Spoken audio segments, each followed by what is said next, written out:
अच्छा वक्त, बुरा वक्त, कैसा भी वक्त हो गुजर जाता है। तो ये 6 साल भी गुजर गए और ऐसे गुजरे कि लगा कि मैंने 6 बार आंखें झपकाई हैं, इतनी तेज़ी से निकल गए। लेकिन इस तेज़ी में भी जो कुछ देखने को मुझे मिला वो मैं ज़िंदगी भर अपने दिल में, अपने जहन में संभाल के रखूँगा। वो बड़ी कीमती चीज़। मैंने यहाँ लीडर ऑफ द ऑपोजिशन और उसके बाद leader of the house Shri Arun Jaitley की स्कॉलरली स्पीचेस सुनी। मैंने यहाँ चिदम्बरम साहब और कपिल सिब्बल साहब का इनके साथ डिबेट सुनी। मैंने यहाँ भिंद्रा करात और सीताराम येचूरी की पैशनेट और लॉजिकल तकरीरें सुनी।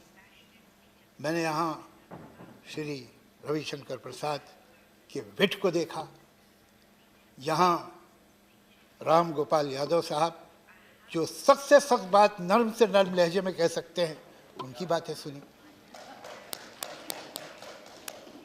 और भी सुनता, लेकिन मुझे एक किस्सा याद आ रहा है। मजाज उर्दू के एक बहुत बड़े शायर थे और उनका सेंस ऑफ ह्यूमर भी बहुत मशहूर था।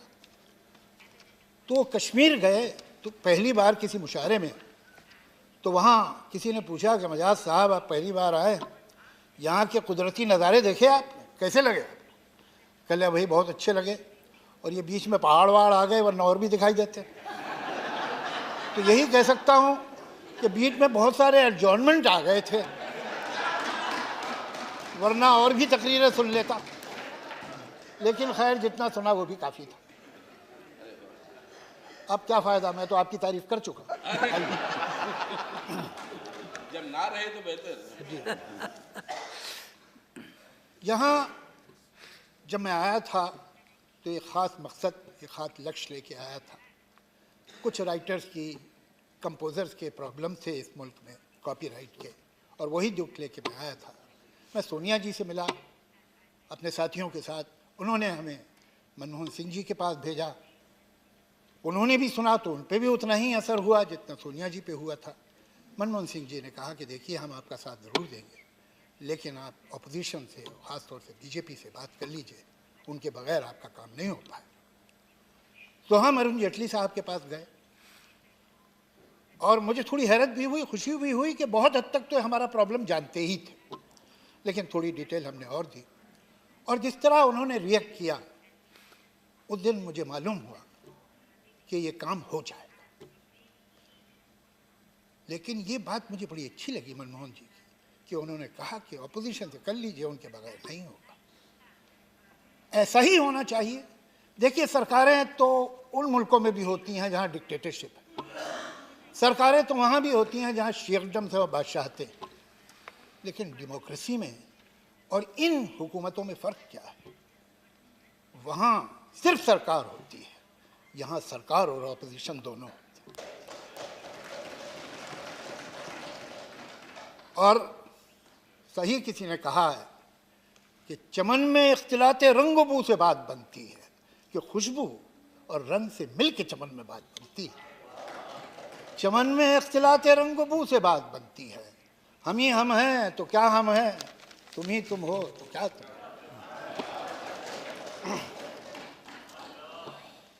देखिए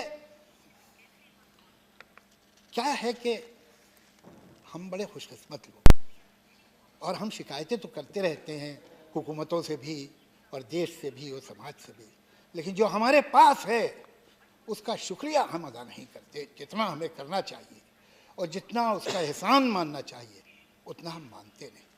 और वो है हमारा संविधान, हमारा कॉन्स्टिट्यूशन। ज़रा नज़र उठा के देखिए, यहाँ से चलेंगे तो दूसरी डेमोक्रेसी आपको मेडिटेरियन कोस्ट पे मिलती है। वो क्या बात है, वो क्या ताकत है हमारी जो हमें यहाँ मिलती है। और ये संविधान हमें डेमोक्रेसी देता, लेकिन डेमोक्रेसी, ये याद रखिए, बगैर सेकुलरिज्म के नहीं हो सकती। ये वो मुल्क हैं जिनमें सेकुलरिज्म नहीं, और इसीलिए डेमोक्रेसी नहीं। डेमोक्रेसी का मतलब क्या होता है कि ज़्यादा जिस बारे में लोगों की राय होगी, जिस तरफ अक्सरियत होगी, जिस तरफ मेजॉरिटी होगी वो बात मानी जाएगी, जिस तरफ माइनॉरिटी होगी वो बात नहीं मानी जाएगी। लेकिन डेमोक्रेसी ये मान के चलती है कि ये मेजॉरिटी और ये माइनॉरिटी परमानेंट नहीं है, यह हर इशू पे बदलेगी।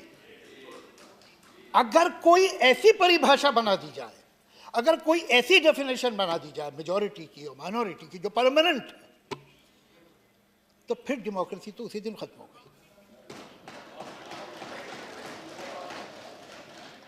हम अगर सेकुलरिज्म की बात करें, हम अगर सेकुलरिज्म को बचाने की कोशिश करें, तो किसी एक वर्ग या दूसरे वर्ग पे कोई एहसान नहीं कर रहे। हमको सेकुलरिज्म इसलिए बचाना होगा कि इसके बगैर डेमोक्रेसी ही नहीं बच सकती। लेकिन मैं ऐसा विश्वास रखता हूं कि हमारे देश में ये बहुत बड़ा अचीवमेंट है, हमारे बहुत से अचीवमेंट। हम जब आज़ाद हुए तो शायद सुई बनाने के काबिल नहीं थे, आज हम एक इंडस्ट्रियल कंट्री हैं, बहुत बड़ी पावर है, बहुत बड़े अचीवमेंट्स हैं हमारे। शायद इससे भी ज़्यादा हो सकते थे, लेकिन जितने हुए वो भी बहुत थे। लेकिन सबसे बड़ा अचीवमेंट ये है कि हमने अपनी ज़मीन की धरती में जनतंत्र को उतार दिया। उसकी जड़ें इतनी गहरी हैं कि उखड़ नहीं सकती है, ये मुमकिन नहीं। ये बहुत बड़ा तोहफा है जो हमारे बुजुर्गों ने हमें दिया है। और एक तरफ ये डेमोक्रेसी, एक तरफ ये कमाल का संविधान, और दूसरी तरफ एक ऐसा मुल्क, एक ऐसी आबादी जिसमें 50% लोग जो है वो 27 साल की उम्र से नीचे, जहां 35 करोड़ लोग यंग हैं, 10 साल और 25 साल के बीच में। ये एक यंग मुल्क है, इतनी एनर्जी है इसके पास अच्छा कानून है, इसके पास एनर्जी है, इसके पास इल्म है, टैलेंट है, कैलिबर है। मैं ऐसा मानता हूं, इसलिए नहीं कि मैं हिंदुस्तानी हूं, इसलिए कि ये सच बात है कि एवरेज हिंदुस्तानी का आईक्यू बहुत अच्छा होता है। वो पढ़ा लिखा ना हो, वो गांव में रहता हो, वो जबान टूटी फूटी बोलता हो, लेकिन उसकी अक्ल है, वो नादान नहीं। हर चीज हमारे फेवर में। तो फिर क्या वजह है कि आज दुनिया के सबसे ज्यादा बेरोजगार हमारे मुल्क में? क्या वजह है कि दुनिया के सबसे ज्यादा टीबी के मरीज हमारे मुल्क में? क्या वजह है कि दुनिया का हर 5वां बच्चा जो 5 बरस की उम्र से पहले मरता है वो हिंदुस्तानी होता है? क्या वजह है कि हर साल एक कैलेंडर ईयर में 50,000 औरतें माइनर प्रेगनेंसी के कॉम्प्लिकेशन की वजह से मर जाती हैं? हमें ये सोचना होगा। ये शक्ति, ये कानून, ये सिस्टम सब हमारे पास हैं, तो हम तरक्की, डेवलपमेंट करना चाह रहे हैं तो कौन सा, किसका डेवलपमेंट, किसके लिए और किसकी कीमत पर? डेवलपमेंट जीडीपी नहीं है, डेवलपमेंट है ह्यूमन डेवलपमेंट इंडेक्स। सवाल ये है, जीडीपी तो मैं आपको बताऊं, एक मुल्क है दुनिया में ब्राजील, जहां दुनिया की तीसरी सबसे बड़ी प्राइवेट प्लेन्स की फ्लीट है और उनकी 1/3 आबादी पावर्टी लाइन के नीचे। ये हमें अपने देश में नहीं देख रहा। मैं ऐसा विश्वास रखता हूं कि कोई भी पार्टी हो, वो तो चाहती तो यही है कि इस देश का भला हो। और अगर हम जरा सा उठ जाए, मैं देखता हूं कि जहां ये समस्या है, बेरोजगारी की, हॉस्पिटल की, दवा की, स्कूल की, कॉलेज की, इंफ्रास्ट्रक्चर की, वहां हम अपनी एनर्जी किन चीजों में लगा रहे हैं? वो क्यों वेस्ट हो रही है? आए दिन कुछ ऐसी बात सुनने को आती है जो न सुनते तो अच्छा था। अभी 2-3 दिन पहले एक साहब है जिन्हें ख्याल हो गया कि वो नेशनल लीडर है, हालांकि हकीकत ये है कि वो हिंदुस्तान की एक स्टेट आंध्रा, कि एक शहर हैदराबाद, कि एक शहर, उस शहर के मोहल्ले के लीडर हैं। उन्होंने ये कहा कि वो भारत माता की जय नहीं कहना चाहते, नहीं कहेंगे, इसलिए कि संविधान उन्हें नहीं कहता है। संविधान तो उन्हें शेरवानी पहनने को भी नहीं कहता और टोपी लगाने को भी नहीं कहता।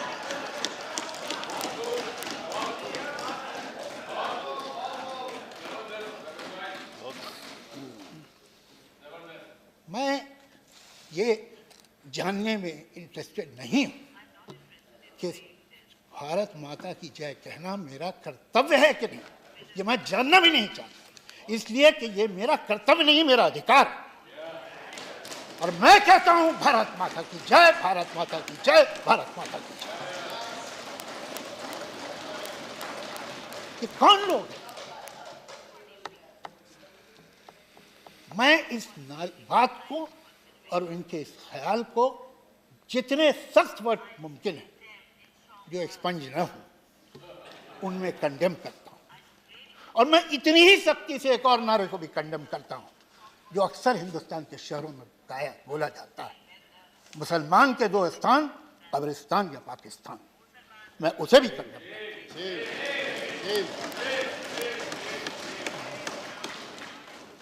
अब हम रुक नहीं सकते, वक्त रुकता नहीं, या तो हम आगे जाएंगे या पीछे जाएंगे। हमें फैसला करना है। हम इस दोराहे पे जिन मुल्कों में, जिन समाजों में अक्लमंद वो है जो तजुर्बे से सीखे, लेकिन उससे ज्यादा अक्लमंद वो है जो दूसरे के तजुर्बे से सीखे। देख लीजिए जिन मुल्कों में धर्म का बड़ा बोलाबाला है, जिन मुल्कों में ये यकीन है कि गुजरा हुआ ज़माना बड़ा अच्छा था, जिन मुल्कों में ये ख्याल है कि जो हम कह रहे हैं वही ठीक है, सब तेरे सिवा काफिर, आखिर इसका मतलब क्या, सर फिरा दे इंसान का ऐसे खब्त मजहब क्या।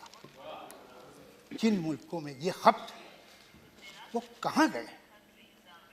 जहाँ बात पर जबान कटती है, जहाँ आप एक लफ्ज़ बोल दें जो धर्म के खिलाफ हो, मजहब के खिलाफ हो, तो फांसी दे दी जाती है।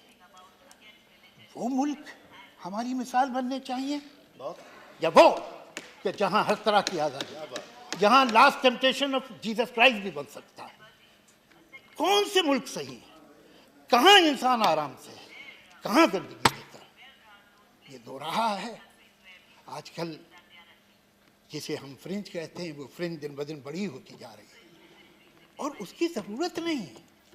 मैं शायद मेरे कुछ दोस्त मुझसे नाराज़ भी हों इस बात, लेकिन ये मैं दिल से समझता हूँ कि इस सरकार में बड़े काबिल लोग भी मौजूद हैं और जो बहुत अच्छा काम करते हैं वो कर सकते हैं, लेकिन उनके ऊपर ये बहुत बड़ी जिम्मेदारी है कि ये सो कॉल्ड फ्रिंज, जो कि न सिर्फ मामूली लीडर्स हैं बल्कि एमएलए भी हैं, एमपी भी हैं, मिनिस्टर ऑफ स्टेट भी हैं और कभी कभी मिनिस्टर भी हैं, वो इनको काबू में ले। इसलिए जावेद साहब जी, मजबूरन मेरी नजर घड़ी पे है। मैं भी मानता हूं सर, वक्त अच्छा नहीं है। मैं बिल्कुल आपके साथ हूं। तो मैं यही उम्मीद करूंगा कि ऑपोजिशन हो कि सरकार, ऑपोजिशन का भी रोल है, इसलिए कि ये जो नौजवान हैं ये हमेशा नौजवान नहीं रहेंगे। जापान ये एडवांटेज खो चुका है, चीन ये एडवांटेज खो रहा है। आपके पास ज़्यादा से ज़्यादा 20 साल हैं जब आपके पास ये एनर्जी है। आप एक प्लेटो पे पहुंच जाएंगे, फिर वहाँ बहुत दोनों चलेंगे, 100-150 साल बाद फिर ये हालात आएंगे। तो ऑपोजिशन को भी सोचना चाहिए और सरकार को भी कि यहाँ काम हो, ये एडजॉर्नमेंट जो है हमें आगे नहीं ले जाएंगे और ये पोलराइजेशन भी हमें आगे नहीं ले जाएगा। एक ऐसा हिंदुस्तान बने, और बन सकता है, बहुत मुश्किल नहीं है, बहुत आसान है, कि जहाँ हर सर पे छत हो, जहाँ स्तंभ पे कपड़ा हो, जहाँ पेट में रोटी हो, जहाँ हर एक के पास दवा हो, इलाज हो, स्कूल, सड़कें हो, बिजली हो, पुल हो सकता है। जरा सा बस अगले इलेक्शन की परवाह बंद कर दे आदमी और सब कुछ हो जाए। बहुत बहुत शुक्रिया। शुक्रिया। You sit down. आपको शर्म है? भारत माता को वंदना करने में भी आपको शर्म है? जो नारा नहीं लगाते भारत माता की जय का, उनको सिखाना पड़ेगा। मोहन भागवत साहब, मैं नहीं लगाता नारा, क्या करते आप?